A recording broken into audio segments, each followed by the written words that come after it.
আপনার সংশ্লিষ্ট যারা আছে বা এই স্যার বলছেন না ওসি অথবা যাকেই ফোন দেওয়া লাগে একজন আসামি ধরতে যাকে ফোন দেওয়া লাগে আপনি ফোন দিবেন, দিয়ে আপনার মাধ্যমে ফোন তাকে একটা রাখবেন। যেহেতু আপনি নিরাপত্তার দায়িত্বে আছেন, আপনার কাছে আমরা হস্তান্তর করছি। সিলেট পাসপোর্ট অফিসে অনিয়ম দুর্নীতির বিরুদ্ধে একটি ব্যানার ধরেছেন এবং এই মুহূর্তে আমরা দেখছি ছাত্র সমাজের নেতৃবৃন্দ বা ছাত্র নেতৃবৃন্দ যারা রয়েছেন তারা কিন্তু পাসপোর্ট অফিস ভিজিট করছেন। তারা বিভিন্ন অনিয়ম দুর্নীতি তুলে ধরেছেন তাদের কাছে এবং বিশেষ করে পাসপোর্ট জমা দিতে গেলে যে একটি কোড লাগে সেই কোড ব্যবহার করা লাগবে না জনগণের, অর্থাৎ ভোগান্তির যে শেষ সীমানা সেই শেষ সীমানা থেকে জাতিকে উদ্ধার করার জন্য বা সিলেটবাসীকে এই ভোগান্তি থেকে মার্কা ছাড়া আপনি জমা দিতে পারেন। আমরা দেখছি ছাত্র সমাজের নেতৃবৃন্দ আজকে এখানে তারা কি বলছেন, ওনারা কি দাবি করছে, আপনি কি তাদের জবাব দিচ্ছেন? এই সমন্বয়ের লোক কই, সমন্বয় নেতা কই? এই জুবাইর ফখরুল সাথে দেখা করছিলাম। উনি বলছেন আমাদেরকে যে এখন জব সার্টিফিকেট বলতে মিথ্যা জব সার্টিফিকেট লাগবে না, আপনি বেকার তাইলে আপনি ফার্মার দিয়ে দেন, আপনি কৃষিকাজ করেন এইটা দিয়ে দেন, এইটা যদি দেন তাহলে তারা গ্রহণ করবে। এবং পাসপোর্ট অফিসে বর্তমানে বা আগামীকালকে পরশু কিংবা এর পরেও কেউ যদি আপনাদের পাসপোর্টের ফর্ম গ্রহণ না করে তাহলে আপনার সরাসরি এডি রুমে চলে যাবেন, উনি ব্যবস্থা নেবেন এবং কেন গ্রহণ করবে না সেই ব্যাখ্যাও দেবেন। আমরা আশা করি সিলেটে পাসপোর্ট অফিস দুর্নীতিমুক্ত থাকবে। আমাদের এডির সাথে কথা বলে খুব ভালো লাগছে, আমাদের মনে হয়েছে উনি যথেষ্ট সজ্জন ব্যক্তি এবং দুর্নীতির ডিরেক্টরের সাথে কথা বলে খুব ভালো লাগছে। আমাদের মনে হয়েছে উনি যথেষ্ট সজ্জন ব্যক্তি এবং দুর্নীতির বিরুদ্ধে ওনার অবস্থান ক্লিয়ার থাকবে। ইনশাল্লাহ আমরা আশা করি অচিরেই 2 থেকে 3 দিনের মধ্যে সিলেটের পাসপোর্ট অফিসে সব ধরনের দুর্নীতি বন্ধ হয়ে যাবে। ধন্যবাদ। আমরা এই মুহূর্তে আমাদের সিলেট ছাত্র বৈষম্য বিরোধী আন্দোলনের যে ছাত্র নেতারা যারা এখানে এসেছেন, আমরা ওনার কাছ থেকে বক্তব্য নেব। আপনারা এখানে এসে কি পেলেন আর কি একটু বক্তব্য করবেন? আসসালামু আলাইকুম। প্রথমে ধন্যবাদ আমাদের ডিরেক্টর স্যারকে। আমরা আসলে এসেছি, বিভিন্ন অভিযোগ আসে যে এখানে অনিয়ম দুর্নীতি হয়, মার্কাস হলে ইমেল চেক করা হয় বা বিভিন্ন জাতর এই কাগজ ফিরিয়ে দেওয়া হয়, এই একবারের জায়গায় 2বার 3বার অনেকজন আসতে হয়, দৌড়াদৌড়ি করতে হয়। এই বিষয়ে আমরা এই ডিরেক্টর স্যারের সাথে কথা বলছি। উনি অত্যন্ত আমাদেরকে আশাকে নিয়ে করা অবস্থান ক্লিয়ার করছেন। ভাই আপনি যেটা বলেছেন, আমরা এখনই অল্প কিছুক্ষণের মধ্যে আপনারা এসে আমরা দেখছি 3টা ফাস্টফুডের ফাইলও নিয়ে আপনারা ডাইরেক্টর সাহেবের রুমে আমরা গেছেন। এই ফাইলগুলো কিসের একটু বলবেন? এই ফাইলগুলো হচ্ছে এই স্যার যেটা বলছেন যে ওনারা আমাদেরকে দেখে বলেছেন যে অনেকে কারেকশন ছিল বা অনেক ধরনের এই কিছু মার্কার ছিল না, এসব বিষয়ে তার নিচে যারা আছে ওরা ফিরিয়ে দিচ্ছে। এজন্য এই স্যার বলেছেন যে আজকের ভিতরে যারা এখন আমাদেরকে ফাইল দিছে আজকের ভিতরে স্যার নিজে এটা সমাধান করে দিবেন। আর সামনে থেকে দুর্নীতির বিরুদ্ধে ছাত্র সমাজ অবশ্যই প্রতিজ্ঞাবদ্ধ যে দুর্নীতিমুক্ত আমরা একটা বাংলাদেশ গঠনে আমরা কাজ করে যাচ্ছি। স্যারও আমাদের সহযোগিতা করেছেন, ডিরেক্টর স্যার। আমরা চাই যে সিলেটের যে বিভাগীয় পাসপোর্ট অফিস সেটা দুর্নীতিমুক্ত হোক, অতটুকু এইটুকুই। আর আমরা এখানে করছি আজকে থেকে আর মার্কা চলবে না, মার্কা ওনারা চেক করবে না, খার ইমেল আছে এটা চেক করবে না ওনারা। এই স্যার এটা ডিরেক্ট বলে দিয়েছেন আমাদেরকে।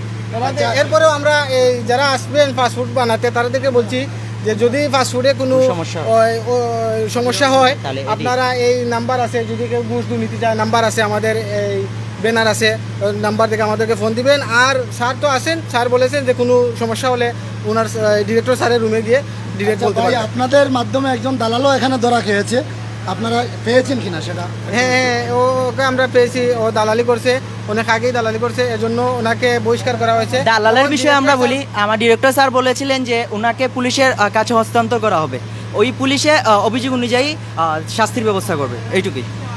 আচ্ছা ঠিক আছে। আপনি ইতিমধ্যে ছাত্র জনতার হাতে একজন দালাল ধরা পড়েছে, আপনি বলেছেন ওনাকে প্রশাসনের হাতে তুলে দিবেন, এই ব্যাপারে যদি একটু আমাদেরকে বলেন। ছাত্র জনতার ত্যাগের বিনিময়ে আমরা নতুন বাংলাদেশ গড়ার প্রত্যয়ে আমরা সবাই সংগ্রাম করে যাচ্ছি। পাসপোর্টের ভোগান্তি দুর্নীতি যে বিষয়গুলি আছে এগুলি কোনোভাবেই সহ্য করা হবে না।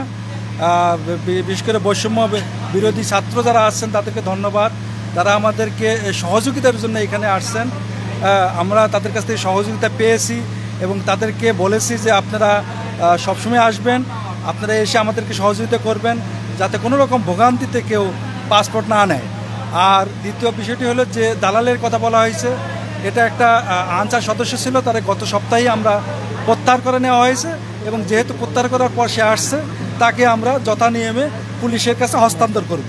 সবাইকে ধন্যবাদ।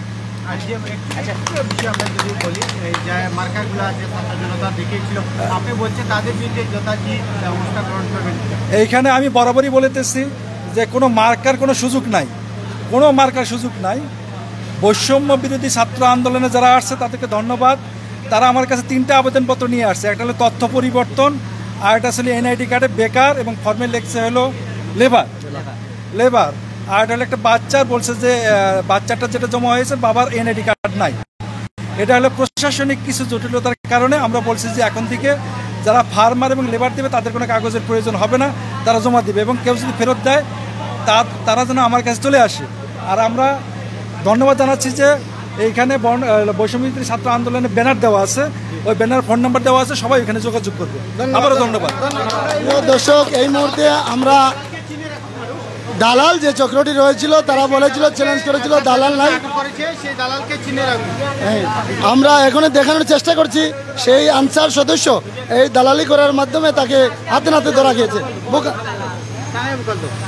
আপনারা দেখেন আজকে যে আনসার সদস্য সে অনেক ভাইদের কাছ থেকে, নিরীহ ভাইদের কাছ থেকে টাকা হাতিয়ে নিত এবং বিভিন্ন সময় প্রতারণার শিকার হয়েছেন অনেক ভাই, কিন্তু আজকে তাকে হাতে নাতে আমরা ছাত্র বৈষম্য বিরোধী আন্দোলনের নেতৃবৃন্দ সহ আমরা এখানে ওনাকে হাতে নাতে ধরা, কিন্তু আপনারা চিনে রাখেন ওই দালালকে। আপনারা দেখেন কি পাসপোর্ট অফিসে, বিভাগীয় পাসপোর্ট অফিস, সিলেট বিভাগীয় পাসপোর্ট অফিসে এখন ছাত্র জনতার মধ্যে এই দালালকে হাতে নাতে পুলিশের হাতে তুলে দেওয়া হচ্ছে। আমরা দেখানোর চেষ্টা করছি, আপনারা আমাদের সাথে থাকুন। আমরা সিলেট সুরমাবাসী টিভি টাইমিং জোন থেকে আপনারা সরাসরি আমরা সম্প্রচার করছি, আপনারা দেখেন। আপনারা যেভাবে দেখছেন লাইক এবং শেয়ার কমেন্ট করবেন। ছাত্র জনতা এবং দুর্নীতিমুক্ত আমরা এই পাসপোর্ট অফিস চাই ইনশাল্লাহ। ছাত্র জনতার যে দাবি হচ্ছে, আমরা এনার দায়িত্বে প্রশাসন কল দেন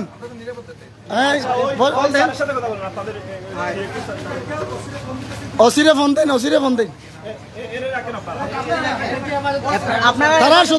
তারার সদস্য এগুলো রাখবা গেলে তারা এই দেখেন। আপনারা দালালকে চিনে রাখেন, এইসব দালাল থেকে প্রতারণার শিকার যারা হয়েছেন আপনারা সাবধান হয়ে যান। আমরা আগামী সপ্তাহে আবার পাসপোর্ট অফিসে আসবো। এই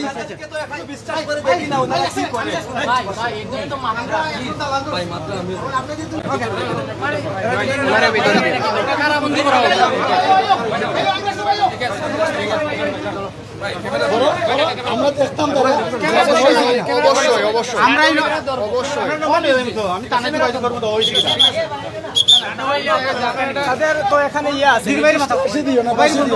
এখানে তো নির্দিষ্ট তথ্য উপাধি আমরা তো সবার সামনে এখানে রেখে গেছি। এখন যদি তারা এখান থেকে তাকে সরাইয়া দেয় বা তারা যদি তাকে এখান থেকে সরাই ফেলে, তাহলে তো এখানে তারা দায়ী থাকবে। বিশেষ করে এখানে যে ডাইরেক্টর সাহেব তিনি দায়ী থাকবে, যেহেতু আমরা এখানে দিয়ে গেছি। এখানে আনসার ভাইয়েরা আছেন, তারা অবশ্যই ব্যবস্থা নেবেন। আমরা আশা রাখবো যে এখানে যেহেতু দুর্নীতি, ডাইরেক্টর সাহেব আমরা মনে করছি উনি স্বজন ব্যক্তি, আমরা আশা করছি উনি গত মাসের 5 তারিখ না 2 তারিখে আসছেন। যেহেতু নতুন আসছেন, যে কোনো একটা সিস্টেম পরিবর্তন করতে হলে একটু সময় দিতে হবে। আমরাও সময় দিয়ে যাচ্ছি। আমরা এবার তো আবার হয়ে আসছেন। এখন যাই হোক, যেটা হবার হয়েছে পুরোটা তো পুরাতন বিষয়। আমরা বলছি যে আবার আমরা কয়েকদিন পরে এখানে আবার আমরা পরিদর্শন করতে আসবো এবং দেখবো এখানে পরিস্থিতি কি বা কিরকম কি হচ্ছে না হচ্ছে। আর আপনারা যারা আসছেন, বিশেষ করে আমাদের সমাচার, তারপরে কি আপনার ভাই দৈনিক ঘোষণা, আপনারা একজন দালাল ধরছেন, এই জন্য আপনাদেরকে আমরা ধন্যবাদ জানাচ্ছি ছাত্র জনতার পক্ষ থেকে। দৈনিক সমাচার এবং দৈনিক ঘোষণা, বাংলা টাইম টিউন, এসবি, আপনাদেরকে ধন্যবাদ জানাচ্ছি। ঠিক আছে, ধন্যবাদ দর্শক। আমরা এখন সিলেট বিভাগীয় পাসপোর্ট অফিসে আমরা যে ভোগান্তির শিকার অনেক পাসপোর্ট সাধারণ জনতা, আমরা দেখানোর চেষ্টা করছি। এখানে ছাত্র বৈষম্য আন্দোলনের নেতৃবৃন্দ তারা এখানে দুর্নীতিমুক্ত আমরা যে চাই, আমরা ব্যানার দিয়েছেন এবং মোবাইল নম্বর দিয়েছেন, আপনারা সবাই যোগাযোগ করে এই নম্বরগুলো যদি প্রতারণার শিকার হন যোগাযোগ করবেন। ইনশাল্লাহ আমরা সাংবাদিকবৃন্দ তাদের পাশে আছি, আমরা অনরম থাকবো ইনশাল্লাহ। সবাইকে ধন্যবাদ। শেয়ার এবং কমেন্ট লাইক করে সাবস্ক্রাইব করে আপনারা সবাই শেয়ার করবেন।